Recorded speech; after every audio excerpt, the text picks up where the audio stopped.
Vitamin D, often referred to as the sunshine vitamin, is essential for maintaining brain health. It plays a vital role in brain development, mood regulation, and cognitive function. Many people have insufficient levels of vitamin D, which can negatively impact brain health, immune function, and other aspects of health. Exposure to sunlight is the most natural way to get vitamin D, but it can also be obtained from foods such as fatty fish, egg yolks, and fortified dairy products. But people with certain food allergies or gut problems that affect absorption, or conditions like diabetes, multiple sclerosis or osteoporosis may need supplements. Vitamin D3 supplements are also an effective way to ensure adequate intake.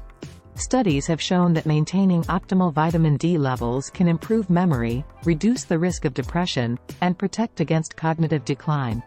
Regularly checking your vitamin D levels and ensuring adequate intake is crucial for supporting brain health.